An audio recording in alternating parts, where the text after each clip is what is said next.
সাম্প্রতিক সময়ে চুয়াডাঙ্গায় একটি বাড়িতে কোরআন তেলাওয়াত বন্ধ হলেই আগুন ধরে যায়। এর আসল রহস্য কি? কোরআনুল করিম হচ্ছে আমাদের জন্য হুজ্জা। কোরআনুল করিম হচ্ছে আমাদের জন্য বেঁচে থাকার পাথেয়। মুসলিম জীবনযাপনে যে ঘরের ভিতরে কোরআন নেই, এটা একেবারে জীর্ণ শীর্ণ বাড়ির সাথে তুলনা করা হয়েছে। কোরআনুল করিম আপনার ঘরের মধ্যে যখন থাকবে, নানা রকমের বিপদ বালা মুসিবত শয়তানের কুমন্ত্রণা থেকে আল্লাহ রাব্বুল আলামিন হেফাজত করবে।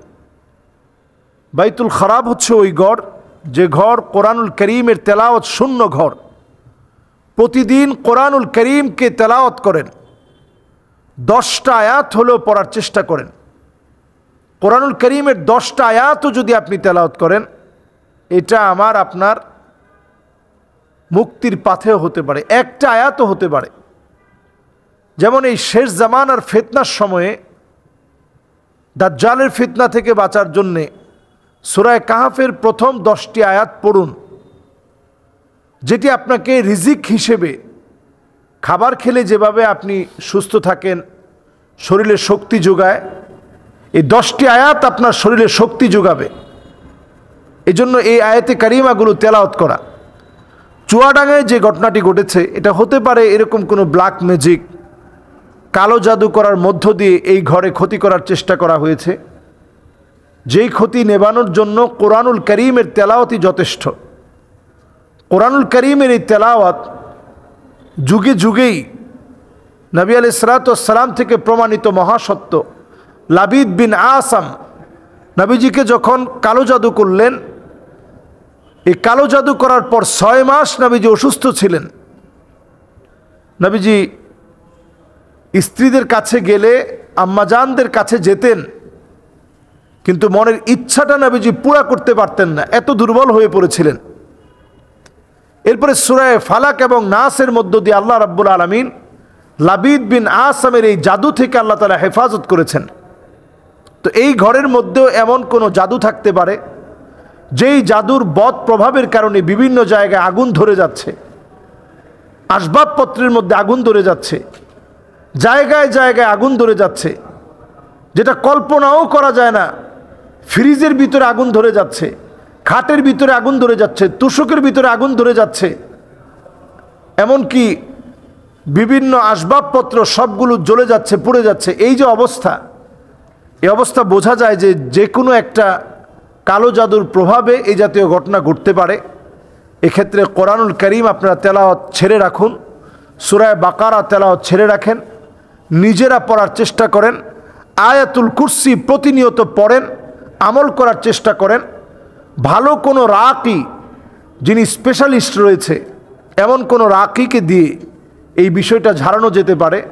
কোরআনুল করিমের এই তেলাওয়াতকে ছড়িয়ে দেওয়া যেতে পারে। আল্লাহ রাব্বুল আলামিন নারী অধিকার সংস্কার প্রতিবেদন, এই প্রতিবেদনেও বিষয়টি বরাবর বলা হয়েছে যে পুরুষদের কোনো কর্তৃত্ব যেন ঘরের মধ্যে না থাকে, না মানা হয়। এবং এখানে একটি বিষয় বারবার উঠে আসছে যে স্ত্রী হওয়ার পরেও ধর্ষণের মতো বিষয় থেকে যাবে। যদি আপনি স্ত্রীর মনের ইচ্ছার বাহিরে কোনো কিছু করেন, তাহলে এটা ধর্ষণ হবে। এটা সম্পূর্ণ অবৈজ্ঞানিক এবং এটা সম্পূর্ণ অনইসলামিক, ইসলাম পরিপন্থী একটি বিষয়। এটা কোনোভাবেই বিষয়টা সত্য নয়। এটা কিভাবে সম্ভব যে আপনার হালাল স্ত্রী যদি উটের উপরেও, স্বামী যদি আবদার জানায়, উটের উপরেও, এটা নবীজির হাদিস, উটের উপরেও যদি স্বামী আবদার করে, ওই অবস্থায় স্বামীর মনের ইচ্ছা পূরণ করা স্ত্রীর জন্য দায়িত্ব। 1।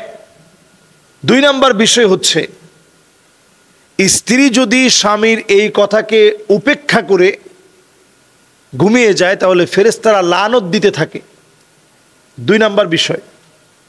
3 নম্বর পয়েন্ট হচ্ছে, হ্যাঁ, আপনি স্বামী হিসাবে, স্ত্রী এখন অসুস্থ, এই অবস্থায় আপনি তাকে জোরাজুরি কেন করবেন?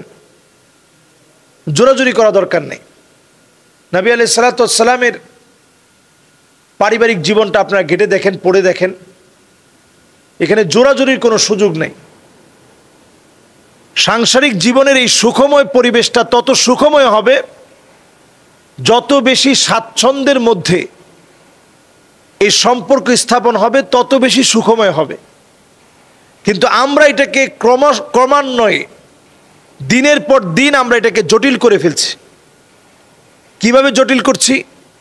আমরা এখন এটা এভাবেই মনে করছি যে অসুবিধা নেই, এই বিষয়টি আমরা এটাকে এভাবে মনে করছি যে কেন আমার স্বামী আমার ইচ্ছার বাহিরে এই কাজটা করবে, আমার ইচ্ছার বাহিরে কেন শারীরিক সম্পর্ক স্থাপন করবে। আমিন